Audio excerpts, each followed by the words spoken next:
ನಮಸ್ಕಾರ ಗೆಳೆಯರೇ, ನಾನು ನಿಮ್ಮ ದೇವರಾಜ್ ವಿಶ್ವಕರ್ಮ. ಬಾಗಲಕೋಟೆ ಜಿಲ್ಲೆಯ ಬದಾಮಿ ಗುಡ್ಡದಲ್ಲಿರ್ತಕ್ಕಂತಹ ಬದಾಮಿ ಚಾಲುಕ್ಯರ ಕಾಲದಲ್ಲಿ ರಚಿಸಲ್ಪಟ್ಟಿರ್ತಕ್ಕಂತಹ ಗುಹಾಂತರ ಬಸದಿಗಳನ್ನು, ಗುಹಾಂತರ ದೇವಾಲಯಗಳನ್ನು ನಾನು ನಿಮಗೆ ಪರಿಚಯ ಮಾಡಿಸಲು ಹೋಗ್ತಾ ಇದ್ದೀನಿ. ನಮ್ಮ ಭಾಗದ ಜನರು ಎಲ್ಲರೂ ಈ ಗುಹೆಗಳನ್ನು ನೋಡಿರ್ತೀರಿ. ಜೊತೆಯಾಗಿ ಮಂಜುನಾಥ್ ಬೆಳಗಲ್ ಕೂಡ ಹೆಜ್ಜೆ ಹಾಕಿದ್ದಾರೆ. ಪ್ರಥಮದಲ್ಲಿ ಕಾಣಿಸ್ತಕ್ಕಂಥ ಈ ಗುಹೆ ಸುಮಾರು ಕ್ರಿಸ್ತಶಕ 550ರಲ್ಲಿ ರಚಿಸಲ್ಪಟ್ಟಿದೆ. ಕೆಳಗಡೆ ಎಲ್ಲ ದೇವಗಣಗಳು ಈ ದೇವಸ್ಥಾನವನ್ನು ಹೊತ್ತುಕೊಂಡಂತೆ ಇದೆ. ಈ ಗುಹೆಯ 5 ಅಂಕಣಗಳಿಂದ ಕಂಬಗಳಿಂದ ವಿಭಾಗಿಸಲ್ಪಟ್ಟಿದೆ.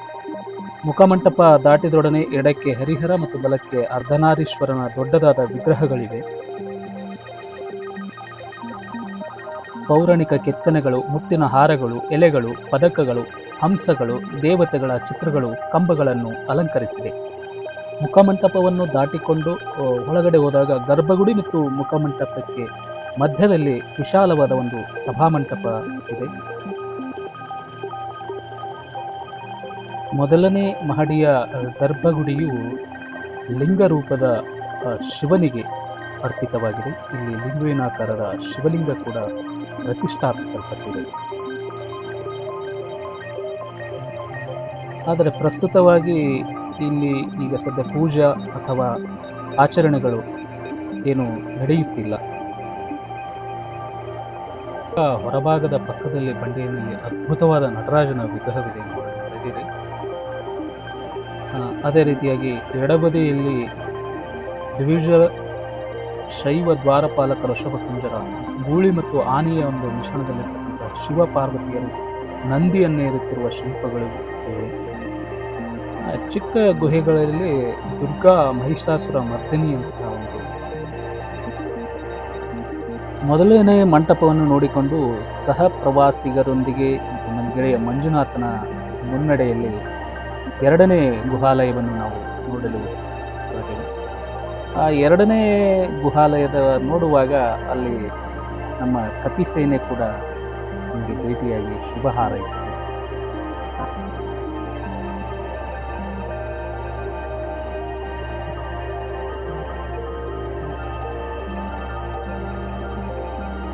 ಈ ಗುಹಾಲಯಗಳನ್ನು ನಮ್ಮ ಹಳ್ಳಿ ಕಡೆ ಜನಪದರು ಮೇಣದ ಬಸತಿ ಅಂತ ಕರೀತಿದ್ರು. ಯಾಕಂದ್ರ ಈ ಗುಹಾಲಯಗಳನ್ನು ಕೆತ್ತಿದ್ದೇ ಆ ತಂತ್ರಗಾರಿಕೆಯಿಂದ. ಇಡೀ ಗುಡ್ಡದ ಕಲ್ಲುಗಳನ್ನು ಮೇಣದಂತೆ ಮೆದುವಾಗಿ ಹದನಾಗಿ ಮಾಡುವ ಒಂದು ತಂತ್ರಗಾರಿಕೆಯನ್ನು ಆಗಿನ ಶಿಲ್ಪಿಗಳು ಕರಗತ ಮಾಡಿಕೊಂಡು ಈ ತರನಾದ ಒಂದು ಗುಹಾಲಯಗಳನ್ನು ಕಟ್ಟಿದರು ಎಂಬುವ ಒಂದು ದಂತಕಥೆ ಗ್ರಾಮೀಣ ಭಾಗದಲ್ಲಿ ಇದೆ.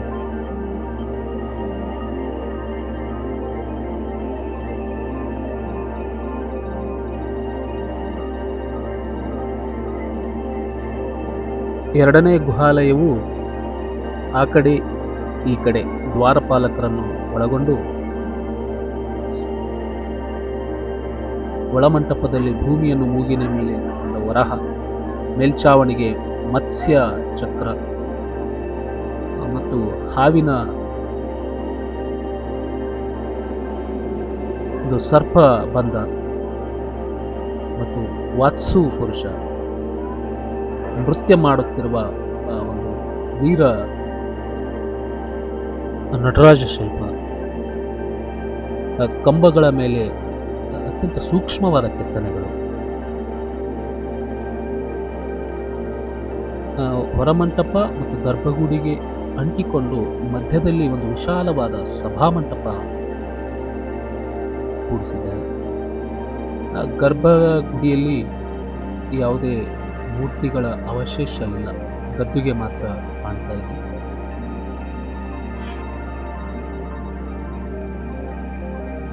ಸಭಾಮಂಟಪ ಸುಮಾರು 100 ಜನ ಕೂಡುವಷ್ಟು ವಿಶಾಲವಾಗಿದೆ. ನಮ್ಮ ಮಂಜುನಾಥ ಮಿತ್ರ ಮಂಜುನಾಥ ಶಿಲೆಗಳೊಂದಿಗೆ ಸೆಲ್ಫಿಯನ್ನು ತೆಗೆದುಕೊಳ್ತಾ ಇದ್ದಾನೆ. ಹೊರಗಡೆ ಕಣ್ಣಾಯಿಸಿದಾಗ ಕೆರೆಯ ವಿಹಂಗಮ ನೋಟ ಅತ್ಯಂತ ಮನಮೋಹಕವಾಗಿ ಪ್ರವಾಸಿಗರನ್ನು ಸೆಳೆಯುತ್ತದೆ. ಅಲ್ಲಿ ಒಂದು ಭೂತನಾಥ ದೇವಾಲಯ ಅಂತ ಇದೆ ಕೆರೆ ದಂಡೆಯಲ್ಲಿ. ಅದು ಬಹಳ ಆಕರ್ಷಕವಾದ ಒಂದು ವಾಸ್ತುಶಿಲ್ಪವನ್ನು ಹೊಂದಿದೆ.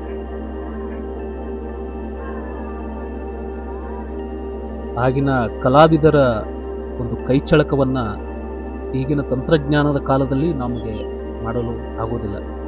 ಯಾಕಂದ್ರೆ ಇದು ಕಗ್ಗಲ್ಲು ಇದೆ. ಇಂತಹ ಕಲ್ಲುಗಳಲ್ಲಿ ಒಂದು ಸುಂದರವಾದ ಆಕೃತಿಗಳನ್ನು, ರೂಪನೆಗಳನ್ನು ಕೊಡೋದು ಅತ್ಯಂತ ಕಷ್ಟದ ಕೆಲಸ. ಸುಮಾರು ಈಗ ಹಳ್ಳಿಗಳಲ್ಲಿ 20-30 ಜಾಗೆಯಲ್ಲಿ ಒಂದು ದೇವಸ್ಥಾನ ಕಟ್ಟಬೇಕು ಅಂದರೆ ಅದಕ್ಕೆ ಪಡೋ ಪರಿಶ್ರಮ, ಕಷ್ಟ, ಯಂತ್ರೋಪಕರಣಗಳನ್ನು ನೋಡಿಬಿಟ್ರೆ ಹವ್ವಾರ್ಬಿಡ್ತೀವಿ. ಆದರೆ ಈ ಗುಡ್ಡದ ಮೇಲೆ ಯಂತ್ರೋಪಕರಣಗಳ ಬಳಕೆ ಇಲ್ಲದ ಇದ್ದಾಗ ಇಂಥ ದೊಡ್ಡದಾದಂತಹ ಒಂದು ಗುಹಾಲಯಗಳನ್ನು ನಿರ್ಮಿಸುವ ಕಾರ್ಯದಲ್ಲಿ ಸಹಸ್ರ ಶಿರಸ್ರಾಷ್ಟಾಂಗ ನಮಸ್ಕಾರಗಳನ್ನು ಸಲ್ಲಿಸಿದರೂ ಕಡಿಮೆಯೇ ಎನ್ನುವ ಭಾವನೆ ಬರುತ್ತೆ. ನೋಡಿ, ನಿಮಗೆ ಕೇವಲ ನಡೆದುಕೊಂಡು ಹೋಗೋದಕ್ಕೆ ಎಷ್ಟು ಕಷ್ಟ ಆಗ್ತಾ ಇದೆ. ಇಲ್ಲಿ ತಂದ್ಕೊಂಡಿದ್ದೀವಿ ನಡೆದುಕೊಂಡು ಹೋಗುತ್ತೆ, ಬಟ್ ಇಂಥ ಕಠಿಣವಾದ ಅಂತಹ ಜಾಗೆಯಲ್ಲಿ ಅವರು ಅದ್ಭುತವಾದ ಕಲಾಕೃತಿಗಳನ್ನು ನಮಗಾಗಿ ಬಿಟ್ಟು ಹೋಗಿದ್ದಾರೆ. ನಾವು ಮುಂದಿನ ಪೀಳಿಗೆಗೆ ಉಳಿಸಿಕೊಳ್ಳುವುದು ನಮ್ಮೆಲ್ಲರ ಆದ್ಯ ಕರ್ತವ್ಯವಾಗುತ್ತೆ. ಈಗ ನಾವು ಮುಂದಿನ 3ನೇ ಮಹಡಿಗೆ ಹೋಗ್ತಾ ಇದ್ದೇವೆ. 3ನೇ ಮಹಡಿಗೆ ಒಂದು ಕೋಟೆ ತರನಾಗಿ ಬಾಗಿಲನ್ನು ಹಾಕಿದೆ, ಎಂಟ್ರೆನ್ಸ್. ಕೆಳಗಡೆಯಿಂದ ನಾವು ಒಂದು ಗುಂಬಜು ಮತ್ತು ಮಸೀದು ಕೂಡ ವೀಕ್ಷಣೆ ಮಾಡಬಹುದು.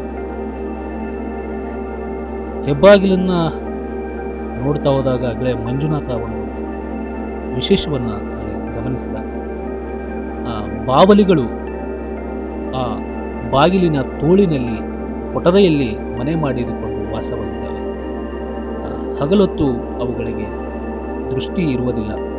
ಹಾಗಾಗಿ ಅವು ರಾತ್ರಿ ಹೊತ್ತು ಹೊರಗಡೆ ಬಂದು ಬೇಟೆಯಾಡಿ ತಮ್ಮ ಹಸಿವನ್ನು ನೀಗಿಸಿಕೊಳ್ತವೆ. ಹಗಲೆಲ್ಲ ಈ ಕೊಠರೆಯಲ್ಲೇ ತಮ್ಮ ವಾಸವನ್ನು ಮಾಡುತ್ತವೆ. 3ನೇ ಮಹಡಿಯೂ ಕೂಡ ಅಷ್ಟೇ ಆಕರ್ಷಕವಾಗಿತ್ತು. ಸುಮಾರು 7 ಮಂಟಪಗಳಿಂದ ಕೂಡಿರತಕ್ಕಂತಹ ಮಹಡಿಯದು. ಕೆಳಗಡೆ 2 ಮಹಡಿಗಳಿಗೆ ಯಾವುದು ಶೈಲಿ ಇದೆಯೋ ಅದೇ ಥರ ಇಲ್ಲಿ ಅದೇ ಶೈಲಿ ಇದೆ. ಆದರೆ ವಿಶೇಷವಾಗಿ ದ್ವಾರಪಾಲಕರ ಒಂದು ಸ್ಥಾನದಲ್ಲಿ ಒಂದು ಕಾಳಿಯ ಅಥವಾ ಒಂದು ದೇವಿಯ ಒಂದು ವಿಗ್ರಹವಿದೆ. ಜೊತೆಗೆ ದ್ವಾರಪಾಲಕರ ಒಂದು ವಿಗ್ರಹಗಳು ಇವೆ.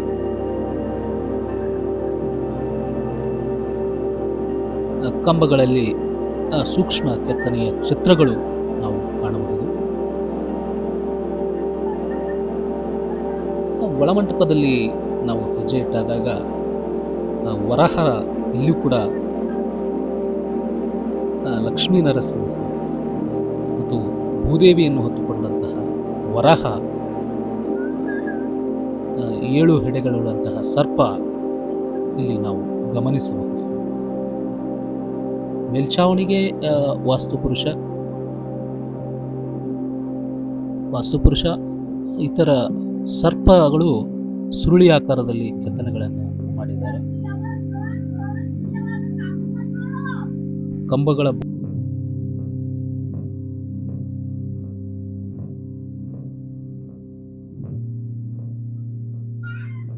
ಈ ಎಲ್ಲ ಕಲಾತ್ಮಕ ಕೆತ್ತನೆಗಳನ್ನು ಕಂಡಾಗ ಆಗಿನ ಕಾಲದ ನಮ್ಮ ವಿದ್ಯೆ ಅತ್ಯಂತ ಶ್ರೇಷ್ಠ ಮಟ್ಟದ್ದು ಮತ್ತು ಆ ಒಂದು ತಂತ್ರಗಾರಿಕೆಯನ್ನು ಅವರು ಎಲ್ಲಿಂದ ಕಲಿತಿದ್ದರು ಅನ್ನುವುದು ಇನ್ನೂವರೆಗೂ ನಮಗೆ ತಿಳಿಯದಂತಹ ಸಂಗತಿಯಾಗಿಬಿಡುತ್ತೆ. ಇಲ್ಲೂ ಕೂಡ ಹೊರಮಂಟಪ ಮತ್ತು ಗರ್ಭಗುಡಿಗೆ ಮಧ್ಯದಲ್ಲಿ ಒಂದು ಸಭಾಮಂಟಪ ಇದೆ.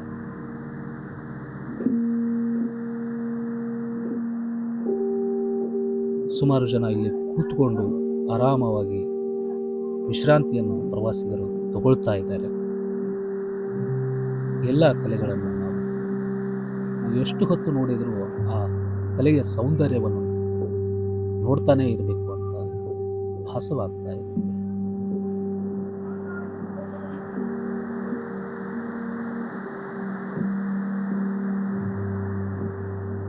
ಇಲ್ಲಿರುವ ಎಲ್ಲ ಕೆತ್ತನೆಗಳನ್ನು ನೋಡುವುದಕ್ಕೆ ಸುಮಾರು ನಾವು ಎಷ್ಟೋ ಜನ್ಮದ ಪುಣ್ಯ ಮಾಡಿದ್ದೀವಿ ಭಾವಿಸಬೇಕು. ಯಾಕಂದರೆ ಅಷ್ಟೊಂದು ಅದ್ಭುತವಾದ ಕಲೆಯನ್ನು ನಾವು ಇಲ್ಲಿ ಸ್ವಾದಿಸಬಹುದು.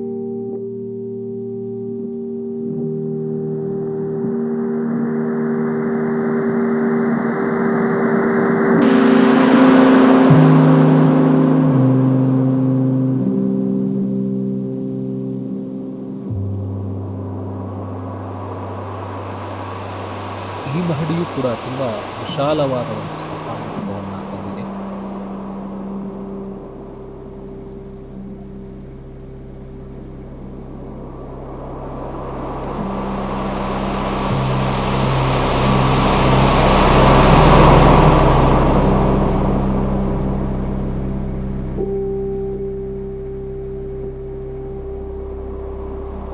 ಮೇಲ್ಛಾವಣಿಯ ಅಂಕಣಕ್ಕೊಂದು ಶಿಲ್ಪಕಲಾಕೃತಿಗಳನ್ನು ಮೇಲ್ಮುಖವಾಗಿ ಕೆತ್ತಿದ್ದಾರೆ.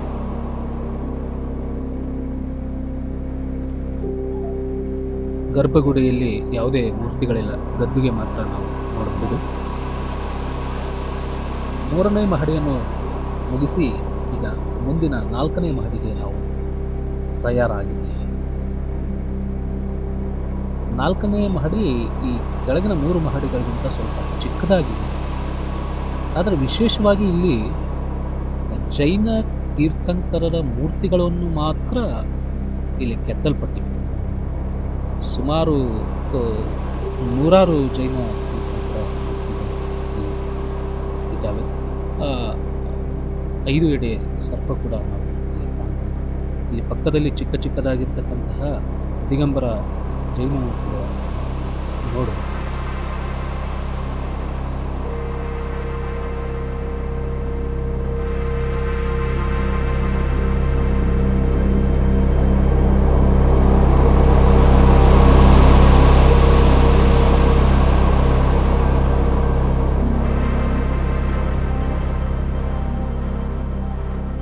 ಇಲ್ಲಿ ಸಭಾಮಂಟಪ ಸ್ವಲ್ಪ ಚಿಕ್ಕದಾಗಿದೆ. ಗರ್ಭಗುಡಿಯಲ್ಲೂ ಕೂಡ ಧ್ಯಾನಸ್ಥ ಆಸನದಲ್ಲಿರ್ತಕ್ಕಂತಹ ಜೈನ ತೀರ್ಥಂಕರರ ಮೂರ್ತಿ ಪ್ರತಿಷ್ಠಾಪಿಸಲಾಗಿದೆ.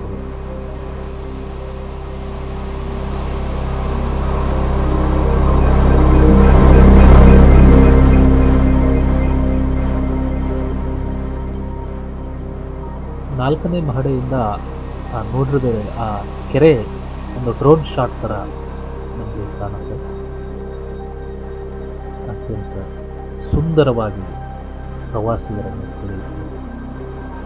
ಕೆರೆಯ ದಡದಲ್ಲೂ ಕೂಡ ದೇವಸ್ಥಾನಗಳನ್ನು ಕಟ್ಟಿದ್ದಾರೆ. ನಮ್ಮ ಕ್ಯಾಮರಾದ ಸಾಮರ್ಥ್ಯವನ್ನು ಸ್ವಲ್ಪ ಜೂಮ್ ಹಾಕುವ ಮುಖಾಂತರ ನಾವು ಪರೀಕ್ಷೆ ಮಾಡಿದ್ವಿ. ಅಲ್ಲಿ ಒಬ್ಬ ವ್ಯಕ್ತಿ ತಿರುಗಾಡುವರು ಕೂಡ ನಮ್ಮ ಕ್ಯಾಮರಾದ ಕಣ್ಣನ್ನು ಬಿಟ್ಟು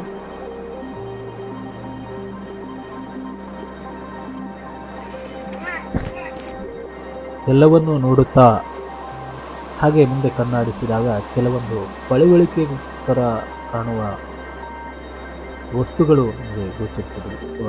ಬೀಸುಕಲ್ಲು, ಒಳ್ಳು. ಏನವು ಬೀಸುಕಲ್ಲು ಅಂದರೆ ಜೋಳ ಹಿಟ್ಟು, ರಾಗಿ ಹಿಟ್ಟು ಇದು ಹಿಟ್ಟು ಮಾಡೋಕ್ಕೆ ಬೇಕಾಗುತ್ತೆ. ಇಂತಿಂಥ ಕಲ್ಲುಗಳನ್ನು ಒಂದು ಹಿಂಗೆ ಮಾಡಿ ಹಿಂಗೆ ಎಷ್ಟಾಗಲಾಗುತ್ತೆ ನೋಡೋಣ. ಹೆಣ್ಮಕ್ಳು ರುಬ್ತಿದ್ರ ಇವನ್ನ?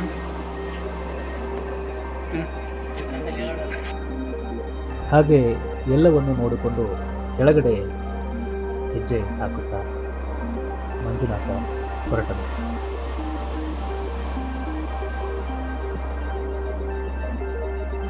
ಬೆಟ್ಟವನ್ನು ಹತ್ತಬೇಕಾದ್ರೆ ಸ್ವಲ್ಪ ಎದುಸಿರು ಬರುತ್ತೆ. ಇಳಿಬೇಕಾದ್ರೆ ಸರಾಗವಾಗಿ ಸುಮ್ಮನೆ ಅಂತ ಇಳ್ಕೊಂಡು ಹೋಗ್ತಿದ್ದೀವಿ ಅಂತ ಅನಿಸುತ್ತೆ.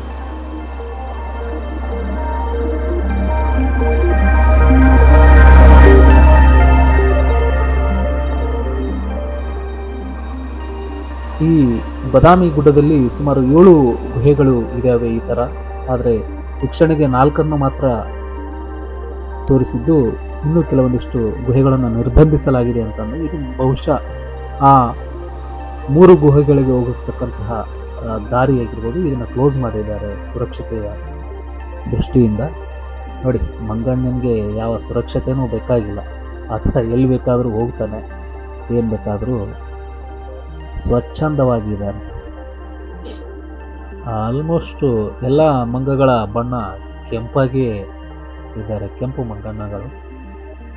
ಗುಹೆಯ ಕೆಳಗಡೆನೆ ಈ ಕೆರೆಯ ಮುಂದ್ಗಡೆ ಒಂದು ಮಸೀದಿ ಇದೆ, ಒಂದು ಗುಂಬಜ್ ಇದೆ. ಇದು ಯಾವ ಕಾಲದಲ್ಲಿ ನಿರ್ಮಿತ ಆಗಿದ್ದು ಅಂತ ಪರಿಪೂರ್ಣ. ಅದರ ಮುಂದ್ಗಡೆ ಈ ಒಂದು ಮಾರ್ಗವಾಗಿ ಹೋದರೆ ಆ ಕೆರೆ ಬರುತ್ತೆ. ಈ ಒಂದು ಮಾರ್ಗ ಒಂಥರ ರಾಜಮಾರ್ಗ ಇದ್ದಂಗೆ ಇದೆ. ಸೀದಾ ದೇವಾಲಯಗಳಿಂದ ಕೆರೆಗೆ ಹೋಗ್ತಾ ಇದೆ. ಆ ಕೆರೆಯನ್ನು ನಾವು ಈ ಮಾರ್ಗವಾಗಿ ಕೆರೆಯನ್ನು ಪ್ರವೇಶಿಸಿದ ನಂತರ ಆ ಕಡೆ ದಂಡೆಯ ಮೇಲೆ ಇರ್ತಕ್ಕಂತಹ ಭೂತನಾಥೇಶ್ವರ ದೇವಾಲಯವನ್ನು ನಾವು ವೀಕ್ಷಣೆ ಮಾಡಲು ಆಗಲಿಲ್ಲ. ಈ ಕೆರೆಯ ಸುತ್ತಲೂ ಮೆಟ್ಟಿಲುಗಳನ್ನು ಮಾಡಿದ್ದಾರೆ. ಸ್ನಾನ ಮಾಡಿ ಹೋಗೋದಕ್ಕೆ ಅತ್ಯಂತ ವ್ಯವಸ್ಥೆ ಮಾಡಿದ್ದಾರೆ. ಕೊನೆಗೂ ಬಾದಾಮಿ ಚಾಲುಕ್ಯರ ಗುಹಾಲಯಗಳನ್ನು ನಾವು ಸುಮಾರು ಸಲ ಈಗಾಗಲೇ ವೀಕ್ಷಣೆ ಮಾಡಿದ್ದೀವಿ. ಇಂದು ಮಂಜುನಾಥನ ಜೊತೆಗೆ ಅತ್ಯಂತ ಖುಷಿಯಿಂದ ಎಂಜಾಯ್ ಮಾಡ್ತಾ ಬಾದಾಮಿ ಗುಹೆಗಳನ್ನು ನೋಡಿದ್ದೀವಿ. ನೀವು ಬಂದು ನಾಡಿನ ವೈಭವವನ್ನು ಕಣ್ತುಂಬಿಕೊಂಡು ಸಂತಸ ಪಡಿ ಎಂದು ಹೇಳುತ್ತಾ ನಿಮಗೆಲ್ಲರಿಗೂ ನನ್ನ ಕಡೆಯಿಂದ ನಮಸ್ಕಾರ.